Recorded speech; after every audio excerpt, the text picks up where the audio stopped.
ડુંગળીનો ભાવ 60 રૂપિયા કિલો છે, જ્યારે પરવળનો ભાવ 100 થી 120 છે। ગવારનો ભાવ 80 થી 100 રૂપિયા કિલો થયો છે। 100 રૂપિયા મણથી કિલો ચણીનો ભાવ 140 થી 150 થયો છે। કંકોડાનો ભાવ 140 થી 150 રૂપિયા થયો છે। ભીંડાનો 50 થી 80 રૂપિયા થયો છે।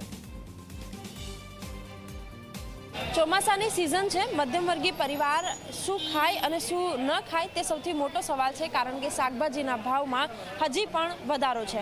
છેલ્લા કેટલાક દિવસની વાત જોઈએ, અઠવાડિયાની જ વાત જોઈએ તો અઠવાડિયામાં જ શાકભાજીના ભાવમાં ફરી એકવાર વધારો જોવા મળી રહ્યો છે।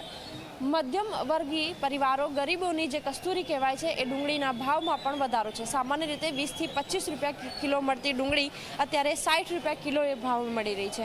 આ સાથે જ જુદા જુદા શાકભાજીની પણ વાત કરીએ, સૌથી મોંઘું લસણ કે જે 400 રૂપિયા કિલો છે, આ સાથે જ શાકભાજીના ભાવમાં અધધ વધારો જોવા મળી રહ્યો છે। સામાન્ય રીતે જે શાકભાજીઓ 80 થી 100 રૂપિયાના કિલોના ભાવે મળે છે, એ શાકભાજીના ભાવમાં પણ ક્યાંક વધારો છે અને શાકભાજી અત્યારે 140, 120ના ભાવે મળી રહી છે। વેપારી જે છે એમની સાથે વાતચીત કરીશું, એમને પૂછીશું કે કયા પ્રકારનો શાકભાજીનો ભાવ છે, એમની સાથે પાસેથી જાણીશું। આપ જણાવો, શાકભાજીના ભાવ કેવા ચાલી રહ્યા છે?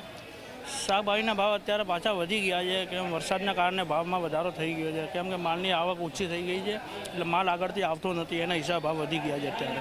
બિલકુલ, અન્ય જે વેપારી છે એમની સાથે પણ વાતચીત કરીશું, એમને પણ પૂછીશું કે શાકભાજીના ભાવ કેવા ચાલી રહ્યા છે। આપ જણાવો, અલગ અલગ શાકભાજીના ભાવ કેવા ચાલી રહ્યા છે?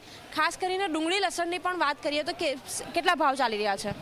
અત્યારે લસણમાં બહુ આવક ઓછી છે, એટલે જે નાનામાં નાનું લસણ છે એ 300થી માંડી 350 હોય છે, અને મોટું લસણ છે 400 થી 450 રૂપિયા કિલો વેચાય છે।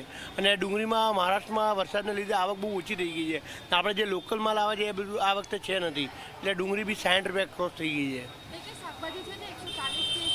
અત્યારે કંકોડા છે તો 120 રૂપિયા કિલો, ચોડી છે 120 રૂપિયા કિલો, ગિલોડા છે 140 રૂપિયા કિલો, ફ્લાવર 100 રૂપિયા કિલો છે, પછી કેપ્સિકમ મરચાં બધામાં તેજી છે। બિલકુલ, અત્યારે શાકભાજીના ભાવમાં અધધ વધારો છે અને ક્યાંક જે ગ્રાહકો કે જેઓ બજારમાં આવી રહ્યા છે તેઓ શું ખરીદે શું ન ખરીદે સૌથી મોટો સવાલ છે। શું આપ જણાવો, શાકભાજી લેવા આવ્યા, આપને લાગે છે શાકભાજીના ભાવ વધારે છે? વધારે તો છે, સિઝન પ્રમાણે એકચ્યુઅલીમાં વધારે છે। વડોદરામાં કોર્પોરેશનની